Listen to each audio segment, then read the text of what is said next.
Hello, I'm Chris. Some learner drivers search for it, and some know it already. What exactly is the secret to passing the UK driving test?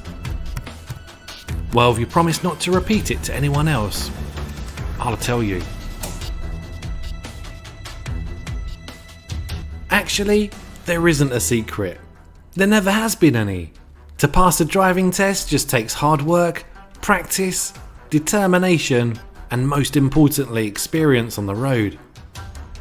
To give you a better chance of passing your driving test though, I'm going to give you my top 5 tips.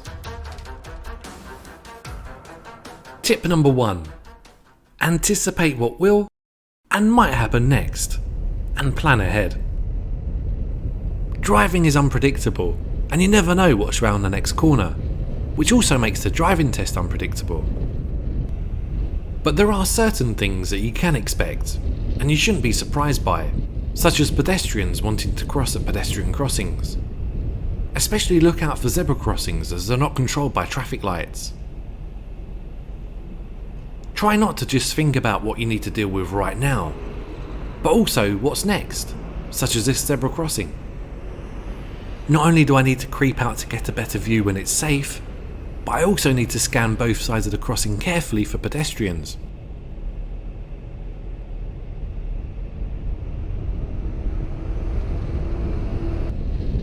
You might have heard of someone failing their driving test before because a car came out of nowhere and they didn't brake in time. Believe it or not, but cars don't come out of nowhere.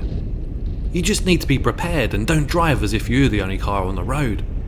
If you can't see round a corner, then approach it slowly, ready for the worst, such as a bin lorry. At a closed junction where you can't see very well, emerge carefully, observe properly, and don't assume it's clear.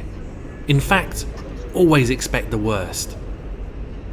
Effective observations are so important, because your life or somebody else's life could depend on it. When meeting oncoming traffic, don't just think about the space you need to go into, but how you're going to get back out too. Constantly try to think and be prepared for what's next. Not only have I got to think about what these lorries might be hiding from my view, but also the mini roundabout and what's after the roundabout.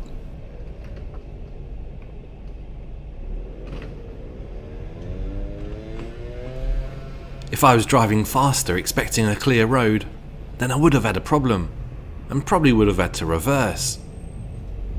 Always plan ahead and expect the worst. Keep up your awareness and look out for any potential hazards. Signs and road markings are all there to help you. Here I can see no entry signs and the road markings show that I have to turn right. It takes a lot of concentration and awareness to be a good safe driver on the road. Plan ahead for what might happen next and try to be ready for anything. Take in all the information that's around you, including what you see in your mirrors, and keep scanning the area ahead.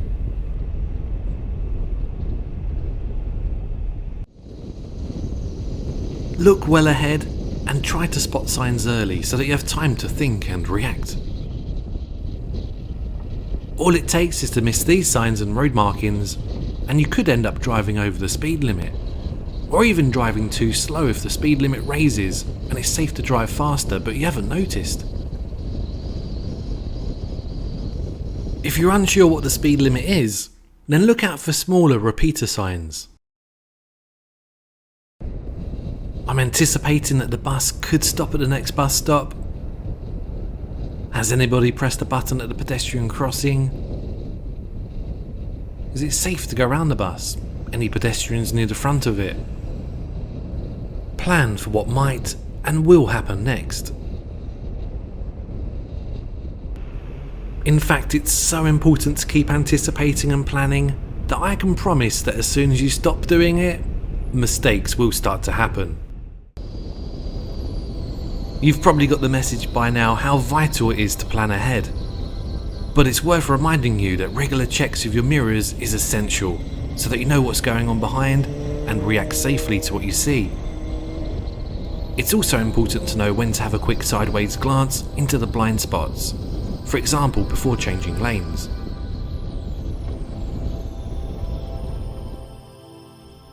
Tip number 2. Don't assume you failed your driving test.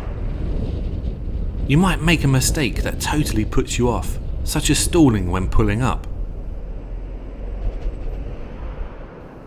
Why did I do that? I don't normally stall. I've definitely failed for this. I'm going to have to book another test, pay loads more money. I can't believe it. What's the point in continuing? I know I failed anyway. You carry on with the test, dwelling on what you think was a big mistake, only to make more serious mistakes as you're still thinking about what just happened and aren't concentrating. The mistakes start to snowball and you just want to go home. The driving examiner sees it quite differently. The examiner noticed you stalled and restarted the car, but there wasn't any actual or potential danger and you didn't affect any other road users. So you haven't failed, but you might get a driving fault or a minor as they're commonly called. If you do make a mistake on the driving test, then forget about it for now. Recover from it, think about what's next, and just concentrate on your driving. There's no point dwelling on mistakes, and definitely don't think you failed or give up during the test, because what you think was a serious mistake could be a driving fault to the examiner. Tip number 3. Don't be distracted by what the examiner's doing on the iPad. The examiner might occasionally tap on it. You won't be able to see what's on the iPad as they have a privacy screen, so there's no point trying to have a peek, as it could distract you from your main job, which is to drive at your best. The examiner doesn't always mark bad things, so stay focused and positive. The examiner might also chat to you when there's not much going on, which might help you feel more relaxed. But remember to also stay focused on your driving. This can be a bit more challenging, especially if the weather is bad or there's something else distracting going on.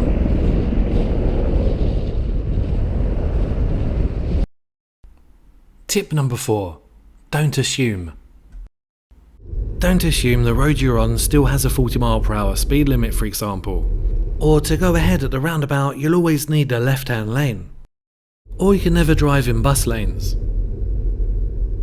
Going back to tip number 1, plan ahead and look out for road signs and markings. The driving examiner isn't there to trick you or catch you out. All the information is there, it's just up to you to see it. If you don't, and something serious happens, then unfortunately you'll fail your driving test and have to come back, as you'll need more practice and experience. Tip number 5. Try to have an early night before the day of your driving test. Waking up and feeling tired won't help your concentration levels and will put you at a serious disadvantage.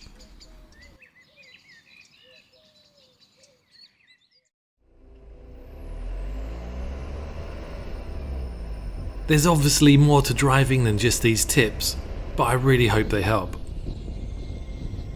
If you're looking for tips on how to do each of the maneuvers, then have a look at our other videos, as you might find out something you didn't know. Unfortunately, there isn't a shortcut or magic way to pass the driving test. For the best chance of passing, it's simple. Just practice lots, build up your experience on the road, and learn from any mistakes. Some people go for the driving test when they're not really ready. If you're constantly making serious or dangerous mistakes during your driving lessons, or failing mock driving tests in a big way, then you're probably not really ready for the driving test, or for driving on your own yet. Consider delaying the test and get some more practice, but don't go for the experience. Mock driving tests are good for that, and they're cheaper than the real test. Go for the driving test because you feel confident And not only have you proven to your instructor that you have the skills for driving safely, but also to yourself.